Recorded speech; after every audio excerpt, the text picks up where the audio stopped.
Congolaise, Camerounais, mes chers compatriotes,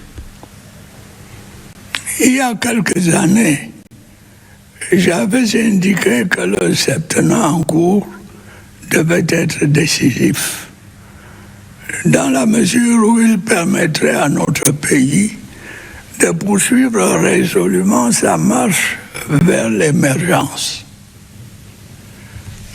J'avais précisé que cet objectif devait être érigé en véritable cause nationale, notamment à travers notre engagement collectif à rétablir la sécurité, à conforter notre croissance économique et à améliorer ostensiblement les conditions de vie des Camerounais.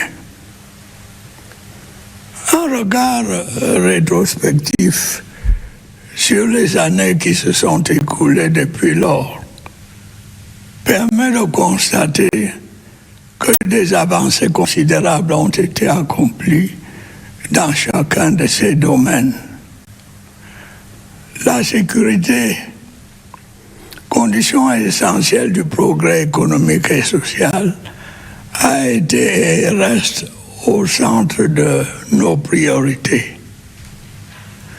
Grâce à l'action conjuguée de nos forces de défense et de police, des autorités administratives et des populations, notre pays est resté stable, malgré un environnement international particulièrement troublé. Certes, quelques-unes de nos localités demeurent confrontées aux attaques lâches des groupes terroristes et à la grande criminalité. Je puis cependant vous assurer que tout est mis en œuvre pour assurer une paix durable sur toute l'étendue de notre territoire. La criminalité dans nos centres urbains et dans nos zones rurales est combattue vigoureusement par les forces de maintien de l'ordre, à qui je souhaite adresser ici tous mes encouragements. Je me réjouis tout particulièrement des progrès enregistrés dans le combat contre le groupe terroriste Boko Haram. Les opérations menées ces dernières années par nos forces armées dans la région de l'extrême nord ont permis de réduire fortement les capacités de nuisance de ces terroristes qui en sont maintenant réduits à ne s'attaquer qu'à des civils innocents. J'observe par ailleurs que le processus de reconstruction des régions du nord-ouest et du sud-ouest progresse, en dépit des atrocités commises par quelques bandes armées qui continuent leurs exactions, principalement contre la population civile. Je ne le dirai jamais assez. La cause séparatiste que ces groupes illuminés prétendent défendre est vouée à l'échec. Le Cameroun restera un et indivisible. C'est le vœu de l'écrasante majorité de nos compatriotes. C'est l'essence même du mandat qui m'a été confié, et je n'y faillirai point. Mes chers compatriotes, vous savez combien je suis attaché à l'unité nationale, au progrès et à la paix. Vous êtes témoin des actions que le gouvernement mène sous mon impulsion depuis des années pour mettre un terme à cette crise sécuritaire qui affecte le développement de ces régions et endeuille de nombreuses familles.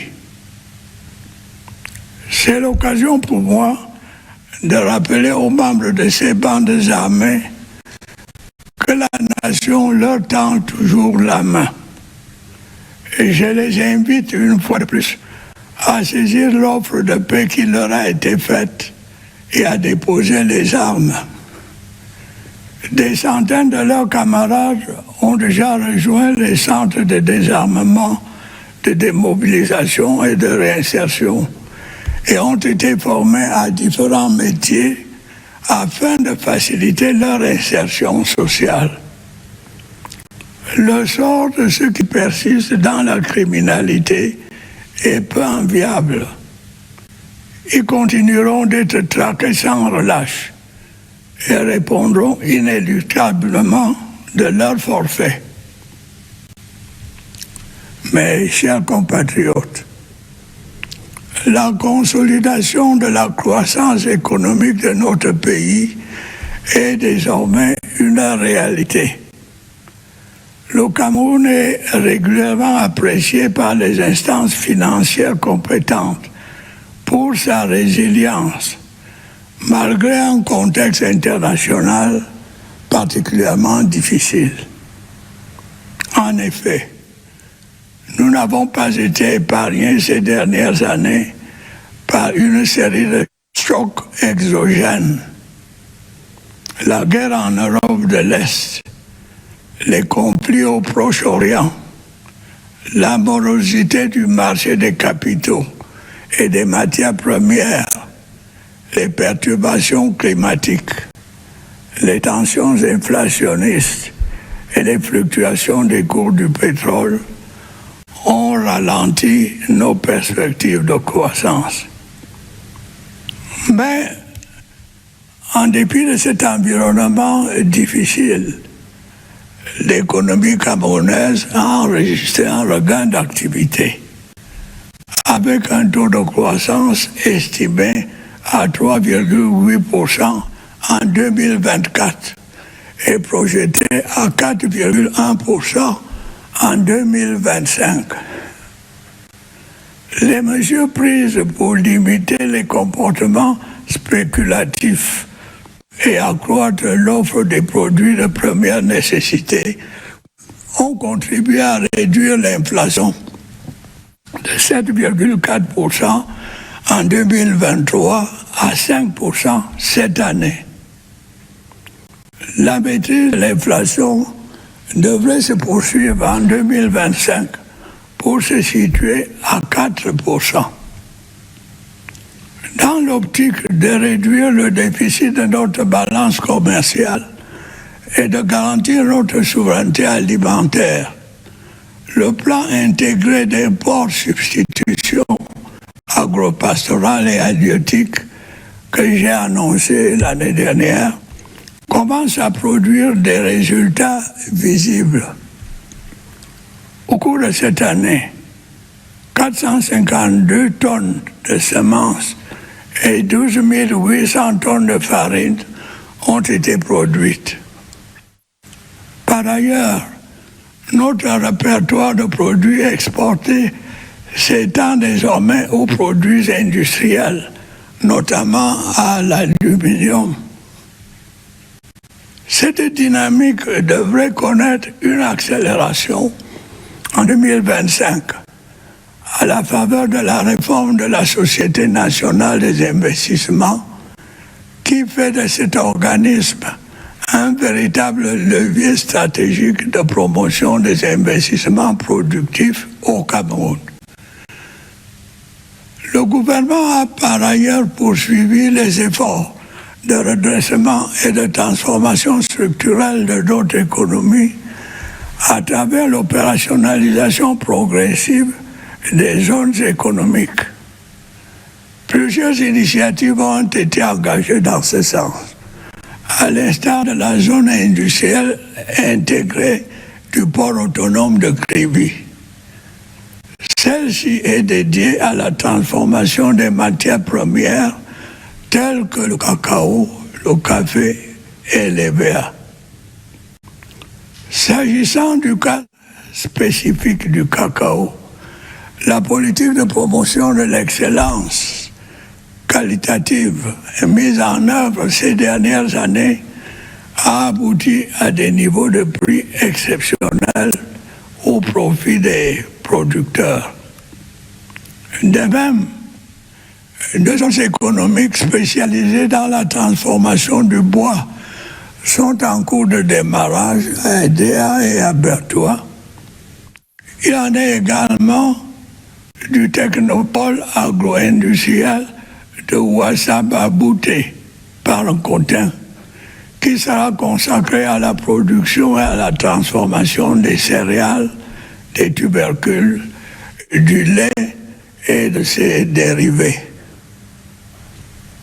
Chaque jour qui passe, l'industrialisation de notre pays devient une réalité. L'ouverture dans la localité de Bipaga à Kribi de la plus grande usine de production de carreaux en Afrique centrale en constitue une preuve supplémentaire, avec à la clé la création de plus de 2500 emplois directs. Le dynamisme dans le secteur industriel s'est aussi traduit par l'entrée en service d'une 6e cimenterie au Cameroun, entraînant la baisse des prix du ciment.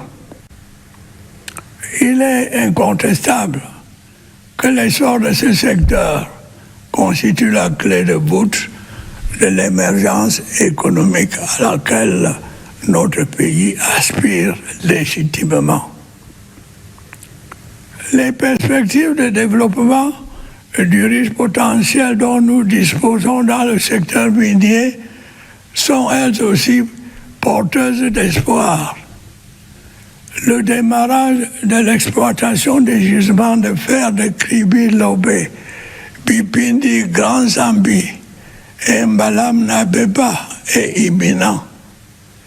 C'est aussi le cas de la bauxite de Mini-Martap, dont la convention d'exploitation a été signée au mois de juillet dernier. Je suis persuadé par ailleurs que la maîtrise des circuits de commercialisation de nos minerais va accroître le volume des ressources financières nécessaires à la réalisation de nos projets de développement. Mes chers compatriotes, depuis mon accession à la magistrature suprême, l'amélioration des conditions de vie des Camerounaises et des Camerounais n'a jamais cessé d'être au centre de mes préoccupations. Sous mon impulsion, des efforts significatifs ont été consentis par les pouvoirs publics afin de garantir à nos populations un accès satisfaisant aux services sociaux de base. La forte poussée démographique que connaît notre pays a certes pu relativiser l'impact de ces efforts en raison d'une demande de plus en plus croissante. C'est pourquoi le gouvernement n'a cessé, sous mon autorité, d'accorder une attention particulière à la réalisation de projets qui contribuent à rendre meilleur le quotidien de chaque citoyen.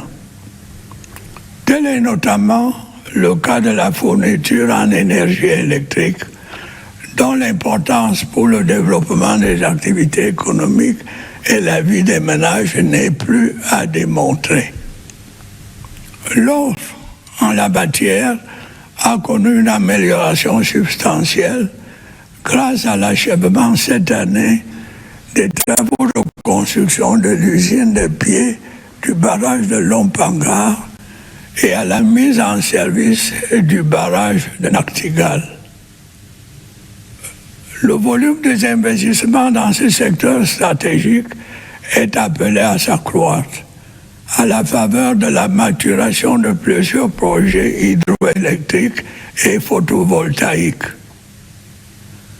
Pour ce qui est des zones rurales notamment, la 4e phase du projet d'électrification des 1000 localités par l'énergie solaire va se poursuivre. Il en est de même de la construction de 360 centrales solaires dans les unités administratives non encore électrifiées. La réalisation de ces projets et le raccordement des réseaux interconnectés sud et nord permettra à terme de réduire les délestages et de résorber la fracture énergétique entre les régions méridionales et septentrionales de notre pays. L'approvisionnement en eau potable constitue également un défi majeur que le gouvernement s'est attelé à relever ces dernières années avec une détermination louable. La mise en service du projet d'alimentation en eau potable de la ville de Yaoundé a permis une nette amélioration de la desserte de cette agglomération. Une campagne de branchement de 8000 ménages au réseau d'eau potable a conséquemment été lancée dans cette ville. Dans la ville de Douala, les travaux de réhabilitation et d'extension de la station hydraulique de Japoma sont en cours, tandis que les études techniques du méga-projet d'adduction en eau potable de cette cité ont été finalisées. La remise à niveau des stations de production d'eau potable se poursuit dans plusieurs villes secondaires. Notre ambition est de doter chacune de nos localités d'une eau de qualité, à la mesure des attentes de nos concitoyens. Dans le même temps, nous allons poursuivre les efforts visant à améliorer l'offre des soins en renforçant le plateau technique des hôpitaux et en densifiant la carte sanitaire. C'est le sens de la récente mise en service des centres hospitaliers régionaux de Ngaoundéré et de Bertoua. Dans la perspective d'améliorer les performances du secteur, j'ai décidé de la contractualisation de 9 944 personnels de santé sur une période de 5 ans. Ce recrutement spécial contribuera sans doute à la réduction du chômage des jeunes diplômés dans le secteur de la santé, en même temps qu'il facilitera substantiellement la prise en charge des malades.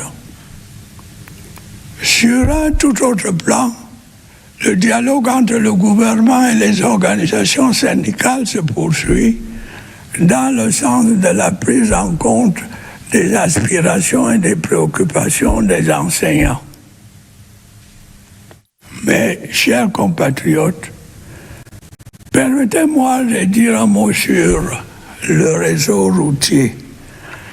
Je suis conscient du sentiment de frustration qui vous habite au regard de la dégradation de nos voiries urbaines et interurbaines. Cette situation, vous vous en doutez bien, a un impact réel sur les activités économiques et est très souvent à l'origine de nombreux accidents de la circulation. Je puis vous assurer que l'état de notre réseau routier ne reflète pas les efforts et les sacrifices qui sont consentis pour sa réhabilitation et son extension. Les contraintes en la matière sont connues. Au premier rang de celles-ci, la disponibilité des financements. La pluviométrie vient ensuite. Je n'oublie pas non plus les problèmes de gouvernance qui nécessitent assurément des mesures fermes et diligentes. Et j'y veillerai. Pour faire face à cette situation, j'ai instruit la réorganisation du fonds routier dans le sens d'accroître sa capacité à mobiliser les financements nécessaires à la réalisation des projets de construction, de réhabilitation et d'entretien des routes. Les insuffisances que je viens d'évoquer ne doivent cependant pas occulter les efforts méritoires que nous avons accomplis dans ce secteur, en dépit de nombreuses contraintes. Au cours de l'année qui s'achève, 446 km de routes ont été bitumées sur toute l'étendue du territoire national. En outre, près de 228 km de routes ont été réhabilités. D'autres projets de réhabilitation routière seront lancés en 2025, à l'instar des tronçons Bekoko, Limbe, Ideno et Mutengene-Boya. Après de longues négociations avec les bailleurs de fonds, plusieurs projets routiers prévus de longue date sont en voie de démarrage. Il s'agit des routes Ngandere-Garoua et Bolva à Comde, Kribi et Mora-Kousseri. Parallèlement, les travaux de construction de la section urbaine de l'autoroute Yaoundé-Simalène ont été lancés, tandis que les diligences relatives à la phase 2 de l'autoroute Yaoundé-Douala ont connu des avancées. Camerounais, mes chers compatriotes, tous les projets que je viens de mentionner et bien d'autres exigent pour leur mise en œuvre d'importantes ressources financières. Celles-ci, nous le savons, sont de plus en plus rares et difficiles à mobiliser, compte tenu de la conjoncture internationale et des contraintes inhérentes à notre économie. Si nous voulons atteindre les objectifs de développement que nous nous sommes fixés, nous devons améliorer la gouvernance dans tous les secteurs d'activité. Le sommet extraordinaire des États de la CEMAC que notre pays vient d'abriter a rappelé l'urgence de conduire à bonne fin les réformes structurelles nécessaires à la consolidation des finances publiques dans notre sous-région. Comme par le passé, le Cameroun mettra tout en œuvre pour y parvenir.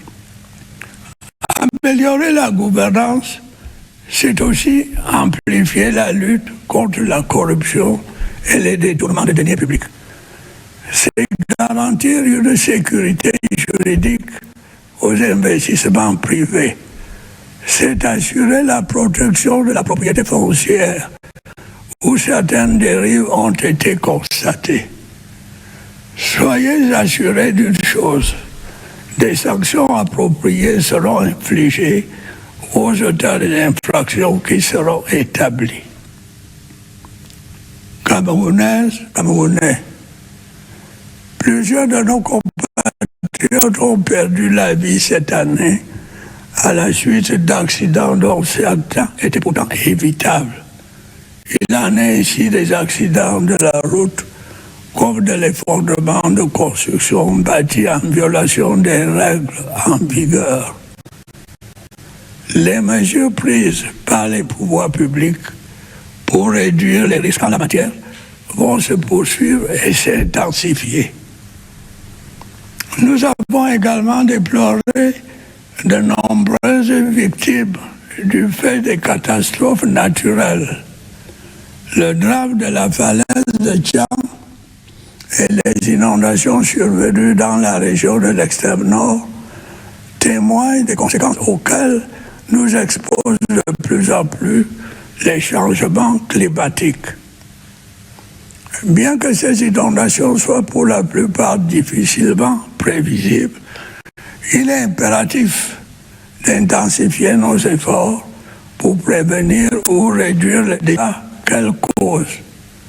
Et j'ai à cet égard donné des directives claires au gouvernement pour la mise en œuvre d'un plan spécifique de construction et de rénovation des différentes infrastructures de protection contre les inondations dans cette région.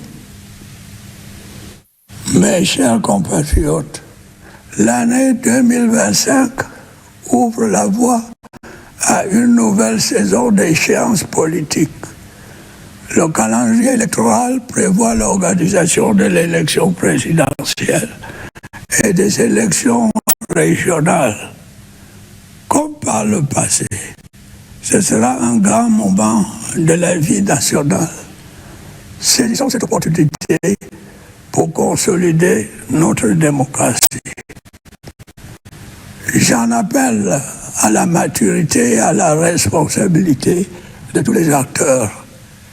Ils devront veiller à ce que le calme règne avant, pendant et après les élections. Je suis bien conscient que certains de nos compatriotes continuent d'éprouver des difficultés pour s'inscrire sur les listes électorales en raison du défaut de carte nationale d'identité.